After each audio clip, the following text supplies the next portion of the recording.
on Alabama Tonight. The watch list for most outstanding players in college football is out. Coming up, we'll tell you what Alabama players made it. And we also talk to Alabama native and Texas A&M head coach Kevin Sumlin to see if he's looking ahead to the Alabama game. Plus, Chicago Bears wide receiver Earl Bennett joins us in studio. We will tell you what big events he's involved in here in Birmingham. And it's Monday. That means sports psychologist Brett McCabe joins us to talk about the mental side of sports. All that and so much more coming up on Alabama Tonight. From Alabama's 13, this is Alabama Tonight. Hello and welcome to the Monday edition of Alabama Tonight. Don is on assignment. I'm Kyle Berger. Lots to talk about tonight with Chicago Bears wide receiver Earl Bennett joining us in studio. And as we do every Monday, we're talking about the mental side of the game. But first we start with football. The award watch list for the upcoming college football season continues to roll in. Lots of Alabama players being listed. It's tonight's BamaChannel.com update. The Maxwell Award, which is given to college football's most outstanding player of the year. This year's watch list includes 4 Tide players: A.J. McCarron, T.J. Yeldon, Amari Cooper, and C.J. Mosley. The Bednarik watch list also coming out today. That award goes to the Defensive Player of the Year. 3 Bama players were named to that watch list, including C.J. Mosley, along with Clinton Dix and Dion Blue. Speaking of A.J. McCarron and T.J. Yeldon, according to oddsmaker Bovada, both are odds-on favorites to be at the Heisman ceremony in New York. Last year's Heisman winner Johnny Manziel, once again the favorite, followed by Ohio State quarterback Braxton Miller. Alabama running back T.J. Yeldon is listed as the 3rd favorite at 9-1 odds, followed by A.J. McCarron and South Carolina's Jadeveon Clowney at 10-1 odds.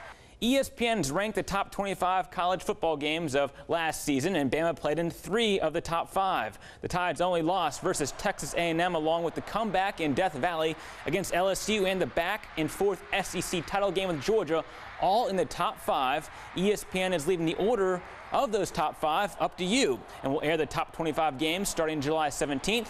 For more on TV times of these games and where you can go to vote, just go to Alabama's13.com and click sports. We wanted to know what your favorite moment of the 2012 college football season was. Just let us know on Facebook or Twitter. You can search Alabama Tonight. Auburn senior defensive end Dee Ford also making a watch list today. It's our AuburnChannel.com update. Ford, who led the Tigers with 6 sacks a year ago, was also named to the Bednarik watch list. That goes to the nation's top defensive player. The 6'2", 240-pound Ford is expected to provide leadership on the D-line this season. Former Auburn and BCS National Championship MVP Michael Dyer has told USA Today where he wants to finish out his college football career. Troy and UAB are reported to be in the running for Dyer's services, but Dyer told USA Today that he wants to stay home and walk on to Arkansas if they would allow him to do so. But sources say the school is not receptive to the idea. Dyer says, quote, "He's not asking for anything besides a chance." Throughout this offseason, Alabama Tonight's been talking with head coaches around the SEC. Alabama native Kevin Sumlin led Texas A&M to a magical season last year. I had a chance to talk with Sumlin and ask him about this year's rematch with the Tide and the expansion of Kyle Field. Texas A&M is coming off its best football season in more than a decade. The Aggies finished with a top 10 national ranking, a Cotton Bowl win, and a Heisman Trophy. A&M was also the only team to topple Alabama in 2012, a game played in Tuscaloosa.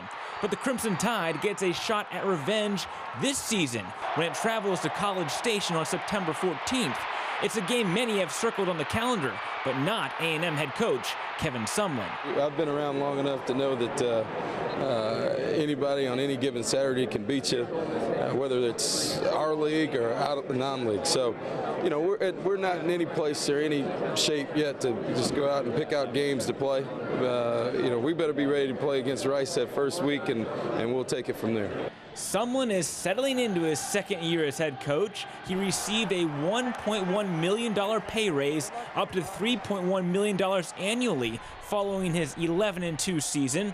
He's transformed Texas A&M into one of the hottest football programs in the country. In fact, their stadium will soon be the biggest in the SEC. The expansion of Kyle Field, it's already a great place. And our 31,000 students who stand during the game, they're just going to get a little bit more help right now. We're going to create an atmosphere that, as I said when I came back the first time, the Kyle Field was second to none, but game atmosphere, increasing another 20,000 fans won't hurt that at all. And our interviews with SEC coaches continue Thursday. We talk with Florida head coach Will Muschamp. That's Thursday, 6:30 on Alabama Tonight. Well, joining me now is Earl Bennett. He played West End High School here in Birmingham, college ball at Vanderbilt, and currently wide receiver for the Chicago Bears. Thank you so much for taking the time today. Thanks for having me. Let's first talk some SEC football. Your college team, Vandy, pretty good lately. 9 wins last year. That's the most they've had since, what, in 100 years. Yeah. And Coach James Franklin doing good things. How's he changed the perception of football at Vanderbilt? He just got the guys buying in down there, and what he's done is just outstanding. They have a lot of playmakers on offense, and the defensive guys just continue to rally behind them, and, you know, they're winning a lot of games. And, you know, recruitment, a lot of the big talk nowadays with text messages, kids getting their mailboxes flooded with hundreds of letters. I know Nick Saban has done that. Mark Richt's done that. How was the recruitment process for you coming out of Birmingham to Vanderbilt? For me, it wasn't that much. It was just a few letters in the mail or a few phone calls, but for text message and emails, I didn't get any. None. And look at you now. You're now in the NFL. Now Yeah. It seems like some teams may have missed out on you then. Yeah, Alabama and Auburn didn't offer me a scholarship, which, you know, it still blows my mind to this day, but, you know, it's all good. For kids that do get all those texts and letters in the mail, how do you think that makes a high school kid feel? How would that made you feel if you would have been approached that way? I've probably been overwhelmed just by a coach sending me a text message. I mean, just seeing letters in the mail was just like, man, like these schools really want me to come and play for them. So it was a great opportunity and a great experience for me. Now I want to ask you about in 2005 you played with Jay Cutler at Vanderbilt. Now he's your quarterback with Chicago. How is that having the experience with him back then, you know, and currently? I mean, it's got to, you know, help you out a lot having the same guy. Yeah, playing with Jay has been awesome. He's a guy that I've been able to go to and talk to about certain things on and off the field, and his leadership has really, you know, continued to step up each and every year. So knowing Jay and having like a familiar background with him has been real good for me. And you're hosting your first celebrity basketball game this Friday. You're calling it the Pros versus the Joes. Yeah. What pros do you have coming out? We got Eric Bledsoe playing in the game. Okay. Yeah, NBA. We have Joe Webb for the Vikings playing. We have DJ Moore for the Panthers playing in the game. We have Gerard Powers he's with the Cardinals now playing in the game. Decatur High School. Yep, and we have Stally, the MMG rapper, who's also performing and playing in the game. I feel sorry for the Joes. Who's on this Joes Well, team? actually, the Joes are pretty good. It's the Smith brothers. I'm not sure if you guys are familiar with them. Jamie? Yeah. UAH guys. Yeah. Jamie Smith So, and Joe Smith, yeah. So those guys are pretty good. All right, well, that's July 12th. Doors open 5:30. Game time's at 6 o'clock. Tickets are $5. Events $8 at the door, I believe. And it's a busy weekend for you because Saturday you have a football camp you're hosting. Talk about, you know, what that's going to do. I know introduce some young kids to the game of football. Yeah, I'm hosting my first football camp here back home, and it's at Parker High School, and it starts, I think, at 9. Registration starts at 8 o'clock, and it's from the ages of 5 through 18. So, I mean, anybody out there that want to come, you can go sign up online. If that's closed, then you can just, you know, walk up and sign up there. Now you're introducing kids to the game of football. How are you going to take them through the process? A one-day camp. What are you going to start them off with? Catching passes? Yeah, we got to work fundamentals first, and that's what's key. Even now in the game, you have to continue to work on the little things in order to be great. And we also have D1 that's going to help out with the camp. So should be a lot of fun, get some exercising in and learn some new tricks. In the off season, talk about how it's going for you. You're working out at D1 as well. When do you get back for camp and those kind of things? Camp start up the 24th, and I love working out at D1. They do a phenomenal job at getting me in shape and getting me ready for the season. So I'll be down here training and continue to get better. And so when the season comes, you know, I got to go. And I'm just excited about the opportunity to play for the Bears again. All right, Earl Bennett, thank you so much for your Thank time. Big things this weekend as well.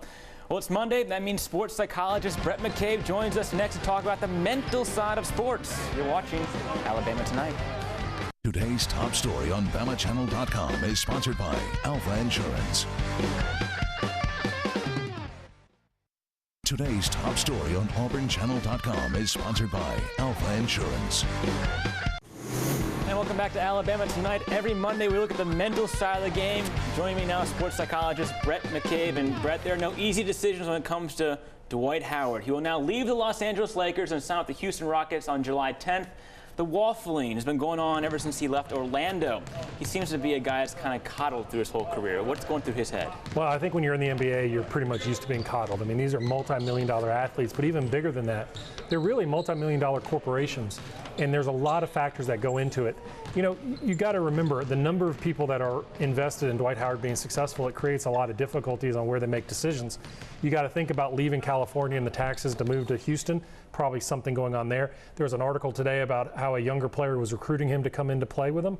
So there's a lot of team dynamics. He probably wanted to get to a place where he could be the most successful he can. The place I'd be most concerned about, though, is here's a guy in Orlando that had problems and left on bad terms, kind of left in a waffling situation leaving LA.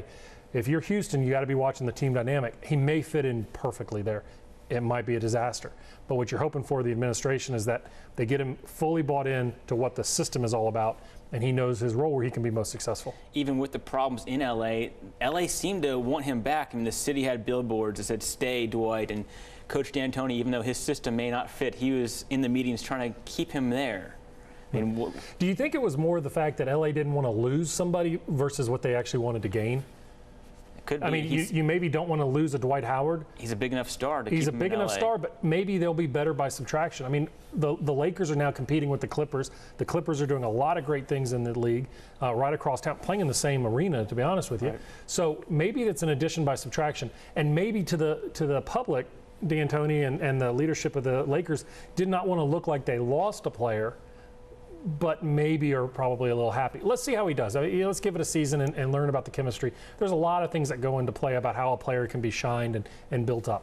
Our next topic, former Florida coach Urban Meyer won't take blame for Aaron Hernandez's troubles. Critics say that Meyer lacked discipline while coaching Hernandez at Florida. How much, if any, blame can be put on a coach when a player runs into trouble like this? You know, it's difficult, right? Because of how long has he been out of Coach Meyer's system? 4 or 5 years? Several years. Yeah, and you know, a coach is there to build players and you know, we think about going to college. If he wasn't a football player, he probably would have been gone. But at the same time, what would have happened to his life had he not been given the opportunities to correct? So it's a real fine balance that we have to play with, because you look at what Urban Meyer is into, or Coach Saban or Coach Malzahn, they're about building men, and men make mistakes as they're growing through that developmental time.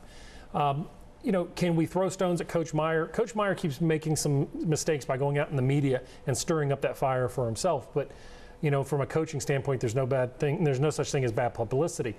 I can't hold him accountable for the decisions that Aaron Hernandez makes today. What we can do is go back and look at what he did when the mistakes were made while he was playing for Coach Meyer, and are those things being corrected in his current program. But what Aaron Hernandez did, nobody's at fault but him. Okay, and our final topic. Over the weekend, Andy Murray became the first British men's singles champion at Wimbledon in 77 years. He had been under a lot of pressure to win there, and now he's finally broken that pressure barrier. What kind of relief does that bring to a player of this magnitude? You know, I think it's even better than that, though, is he lost the final last year. So, right. You know, as somebody who was so close playing in front of his home court and his home environment, home country, to come back and win it the year after, that takes a lot of mental fortitude and really understanding what it takes to get focused and not have to try to replay last year. I found that more impressive, because if he had played this tournament trying to undo last year, it would have been a disaster. Give him a lot of credit, but talk about relief. Let's see what happens now. You know, when a player wins one of these big tournaments, they often get on a run. Let's see what he does now. He almost lost this one too, so that could have been a disaster 2 years in a row. It could have been, but he didn't. And he pulled it through this year, and maybe took off the learnings that he had in the U.S. In the Olympics and winning in the Olympic finals over the summer. So let's see how he does coming into the U.S. Open. All right, great. Sports Thank you very much. Brett McCabe, thanks for the time today. And lots more to talk about here on Alabama Tonight, including this amazing catch and throw. It's our play of the day next. You're watching Alabama Tonight. Alabama Tonight's Play of the Day is sponsored by Little Caesars, home of the hot and ready pizza. And welcome back to Alabama Tonight. Time for our Play of the Day. Check this out. Yankees take on the Orioles. Luis Cruz of the Yankees hits it to third, and Manny Machado knocks it down past the third base line, recovers, and makes an amazing throw to first for the out. And that is our Play of the Day. Switching gears on to our NASCAR update. Jimmy Johnson became the first driver since a member of the Alabama gang, Bobby Allison, to win both Daytona races in the same year. Allison swept both races at Daytona 31 years ago in 1982. Johnson talks about this being his most dominant super speedway performance ever. This style of racing and track position being as important as it is in racing every lap, I don't know if it's something with the air and the draft that works better for me, or just being in the rhythm and racing so hard each and every lap that it makes a big difference. But you know, we've had a chance to win every plate race this year, and we got 2 of the 3.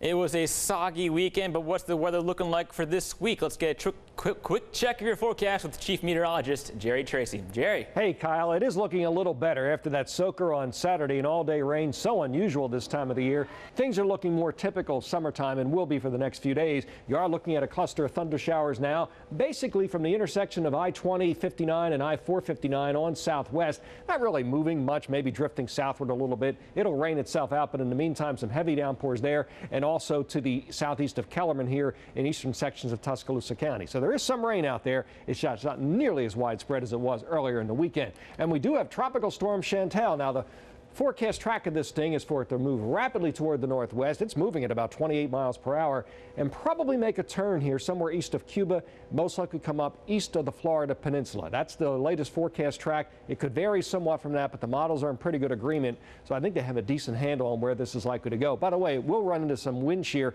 may well weaken into a tropical depression eventually. You're looking at our computer model forecast starting off at 7 o'clock, shows the showers slowly die off tonight. Overnight period will feature some patchy fog. We start off tomorrow dry, but then some showers fill in again around midday or so and last off and on into the afternoon. They'll go away tomorrow night. I think Wednesday's a repeat performance with some showers and thunder showers developing later in the morning and especially around midday. And then Thursday, an actual front will get here, and that could mean some more widespread stuff. This model suggests the front keeps moving. If it does, the weekend could turn out to be okay. We'll have much more on that coming up in our news tonight at 10. Kyle. Thanks, Jerry. Our countdown to college football now stands at 52 days. As we go to break, we flash back to 1979. Alabama holds Penn State out of the end zone for a goal line stand. Here is your football fix. From the 6, Bucina on a roll to the right, puts it up. It is good. Fitzke, and he is knocked out of bounds at the 1-yard line. Stewie dives. He didn't make it. Be hanging on 4th and goal with a half a yard. Gooman. He didn't make it.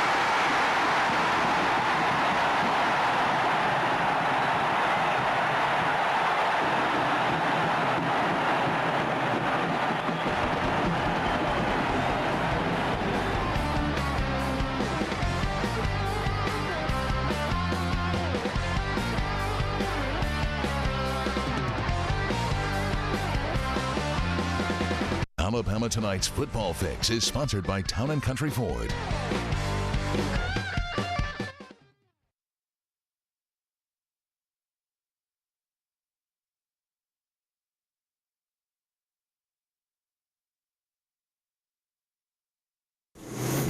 And welcome back to Alabama Tonight. Be sure to join the conversation with us. Just search Alabama Tonight on Facebook and Twitter.